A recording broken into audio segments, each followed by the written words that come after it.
Hello, everyone. It's time for our next Spirit on Demand podcast.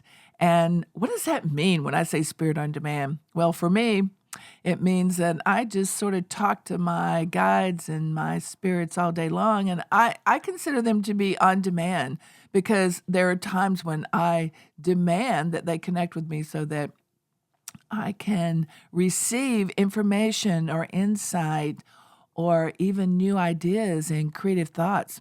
And today, I've got what I want to talk about is what I consider kind of creative thinking. And I want to throw out some ideas about some things that many of you may have encountered in your life. And I would love to kind of do what I call a myth buster. I'd like to bust a little bit of myths about certain things. And so, what is that? Well, have you ever been in a situation when you were growing up and perhaps your family was religious and you grew up in a particular religion and you went to church or you went to services or events or different celebrations? And even though as you were growing up, you followed your family's direction, but as you got older, you realized that maybe this particular religion or church was just not what worked for you, and that's okay. We have those situations. But one of the things that I know that I personally have experienced is I grew up in a Baptist household, and we were very active in our church and active in our community. And actually, I loved having this foundation. It was a good foundation. There were summer programs, and I loved going to church.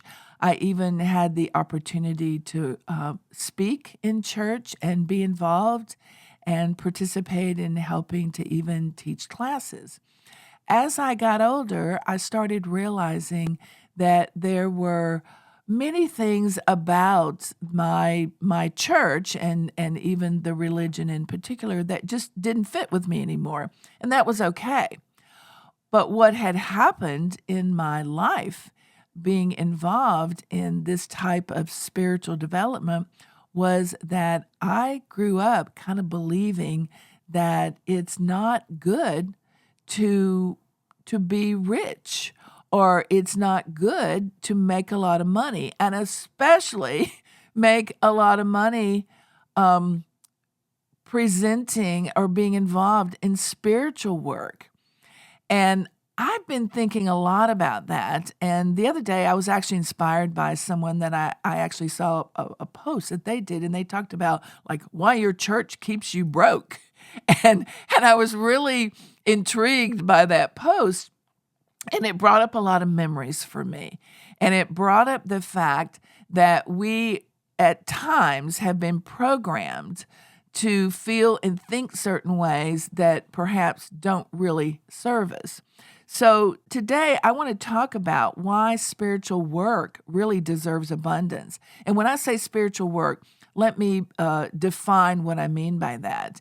And that's individuals that are maybe spiritual mentors, maybe they're leading groups, could be counselors.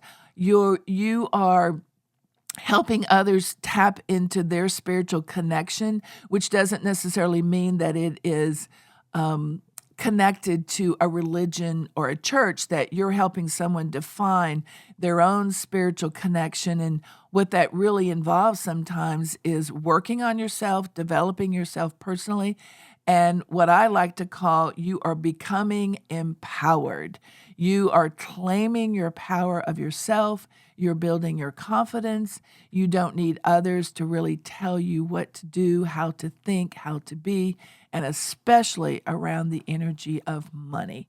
Because money is something that a lot of people struggle with. But what happens is sometimes that fear of having money or creating money is something that's rooted in how we were taught as children.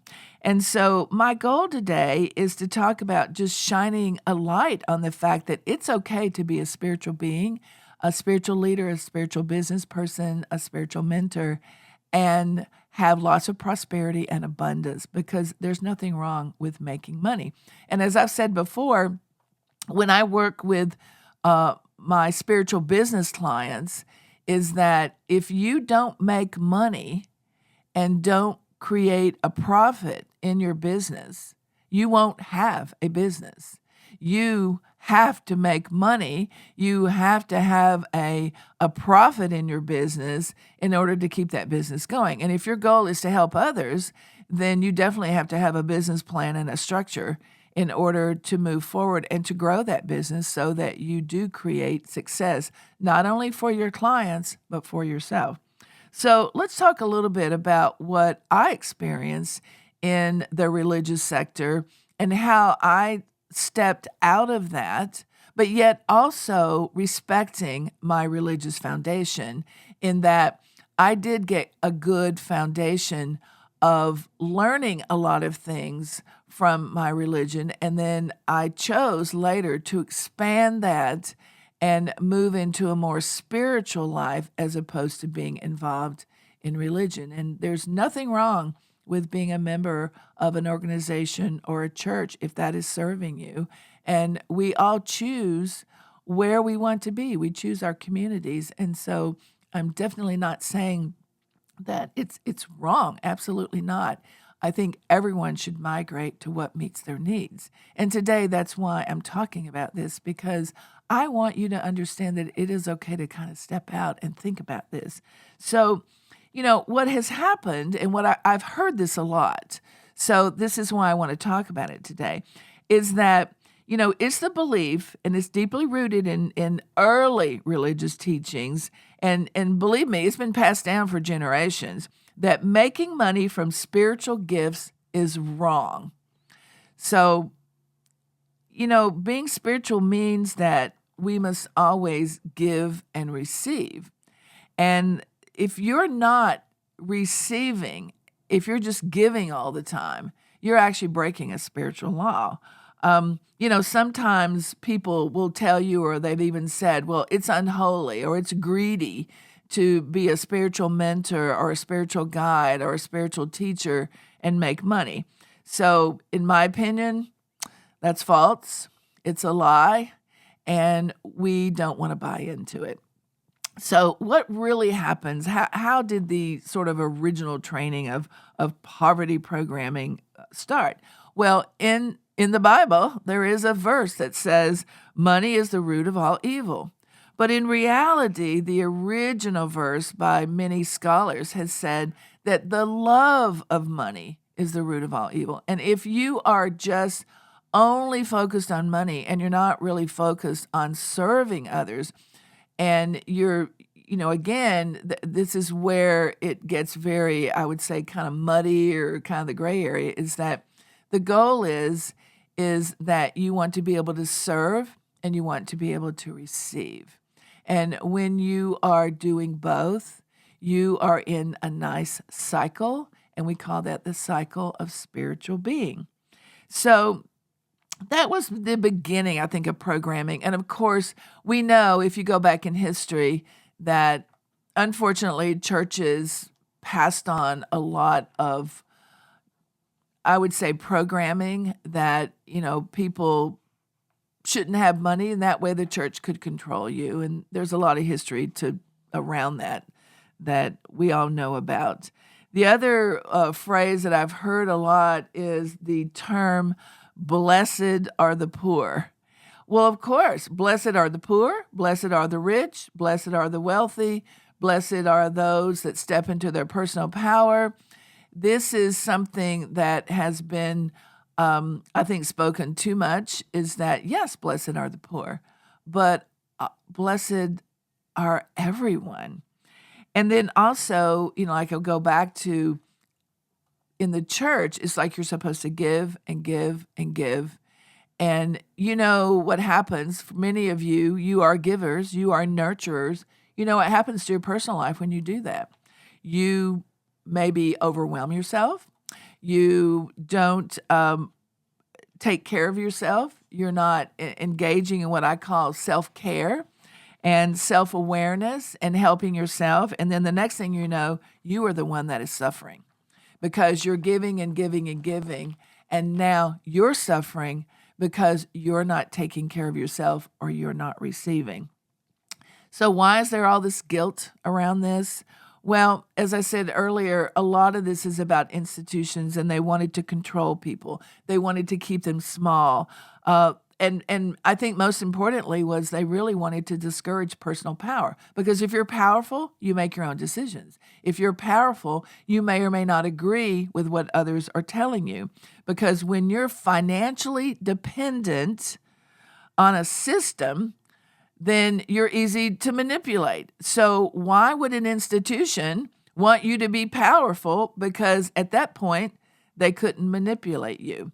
Now, also too, I think the hard part of this, or the difficulty, is that if a religious institution is controlling your family, then your family is controlling you, and they are passing on these beliefs, and they're actually stifling your personal power as well. And we know for many of us who have truly stepped into personal development, learning more about ourselves, really understanding ourselves, and maybe breaking through some programming that's not positive, and for us to be able to step out, is that we realize that a lot of that programming came from our family.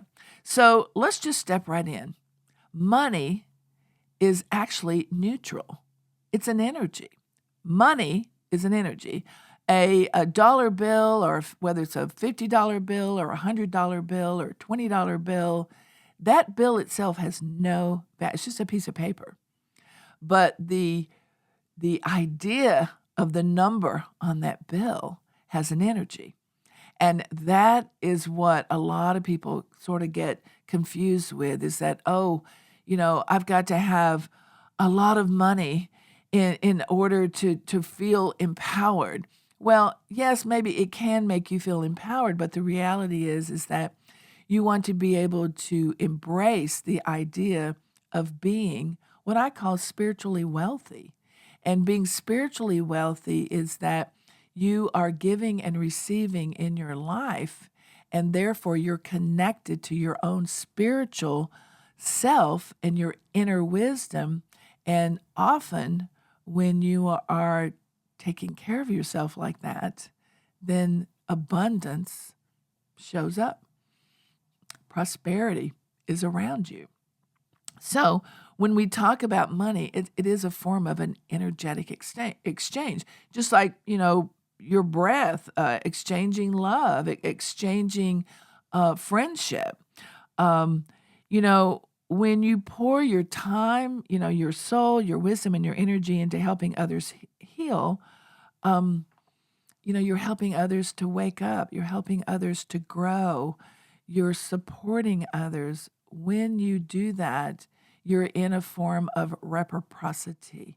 You're giving and you're receiving.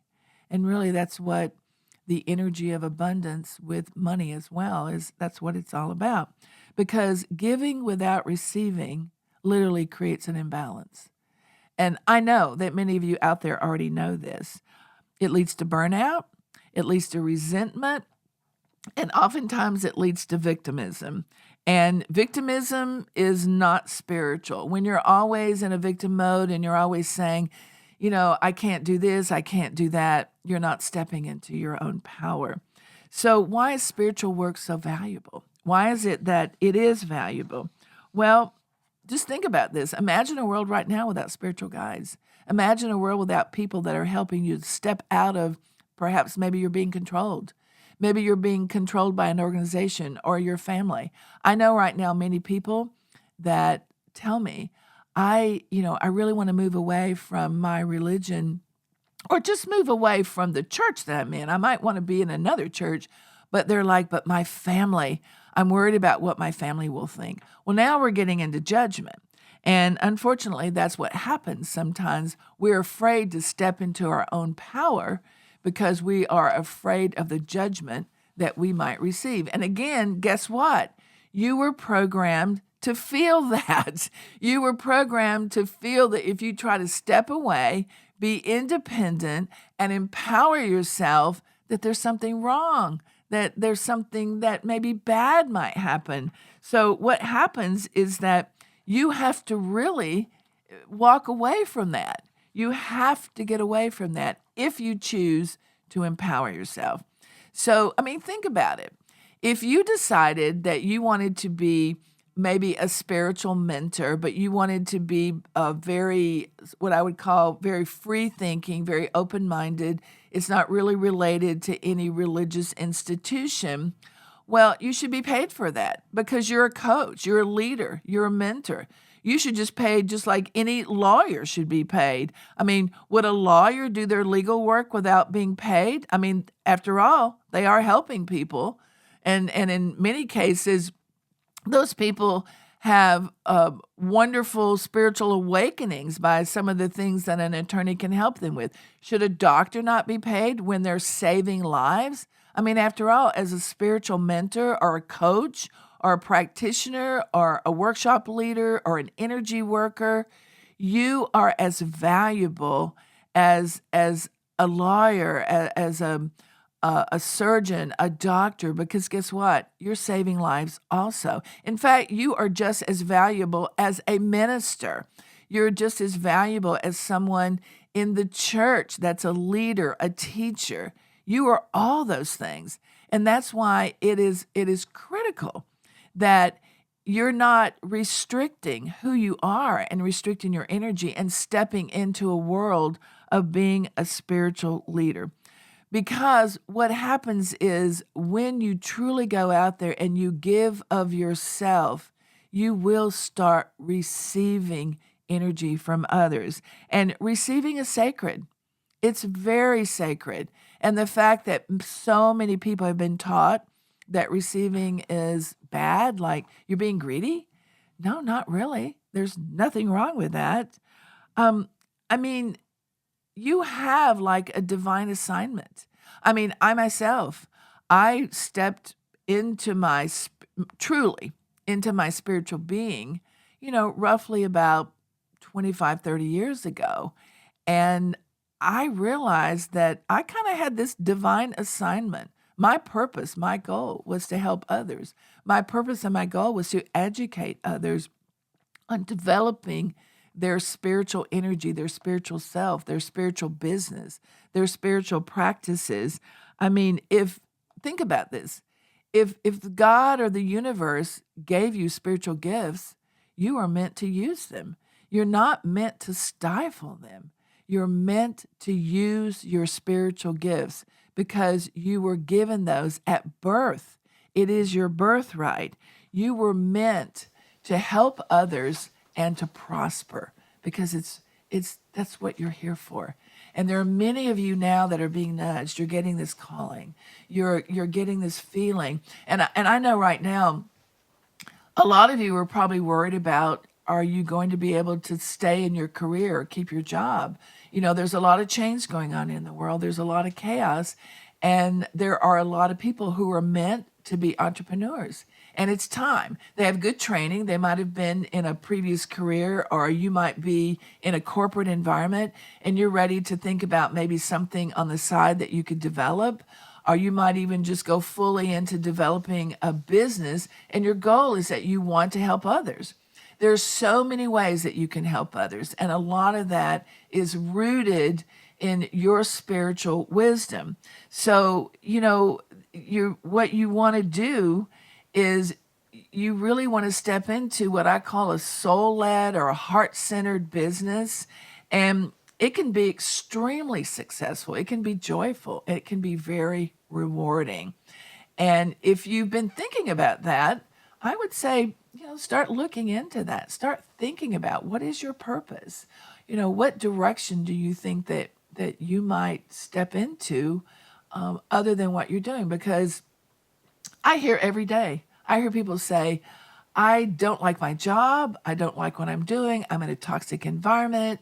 I'm feeling led to do something bigger, something greater, and I just don't know where to start. And I say, start by tapping into your inner knowledge. Start by, talking to others. Start by reaching out, finding a support group, finding a community that thinks like you do. I mean, when you truly step into your purpose, especially if it is a spiritually led, soul led purpose, then you have a right to be paid. You have a right to be paid well because what you're doing is sacred work. And sacred work, in my opinion, is almost priceless. I mean, I believe that the abundance around the work that you do can be unlimited. I think that there is, that you can choose to have unlimited abundance and unlimited wealth. So I want you to think about a few of these things before we close today. That one, you're not selling spirit. You're offering a path. You're helping others and you're helping yourself as well, especially if you've been resisting. And you're holding space for others. And I know what that's like. I do that often. I hold space for others. And sometimes when you're holding space for others, you're creating transformation. You are actually helping others transform into a life that they have desired perhaps for many, many years. And I'll bet many of you listening today, that's what you're thinking. Like, wow, I really am ready to step out.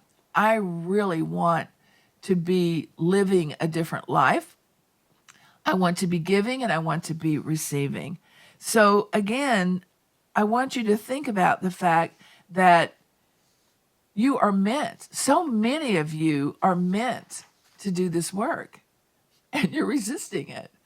And I mean, I relate to it. I resisted it too.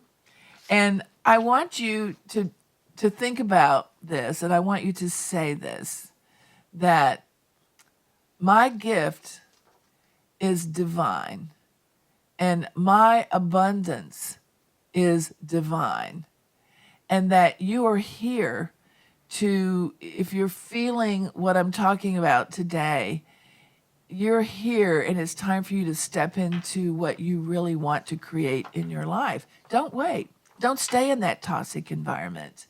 Don't keep talking about how things aren't going right. Take action. Move forward. And remember, there's nothing wrong with making money. Absolutely nothing wrong with making money, especially if you have what I consider a spiritual gift. It's the same as any other industry. It's the same as any other career. It's the same as anything that your co-workers, your managers, the corporations, all the people that you've spent your time around. So I'll leave you with this one statement. I receive with joy and gratitude, knowing that I give from a full and overflowing cup. If you can repeat that every day, I think that spirit will somehow connect with you, or you'll connect with spirit. And the next thing you know, you'll be out there living your purpose, helping others, and creating and receiving abundance. So that's our presentation for the day. And I just want to remind you, you can find me at SharronRagan.com and follow me on Instagram and Facebook at Sharron Ragan Coaching. I'll see you next week.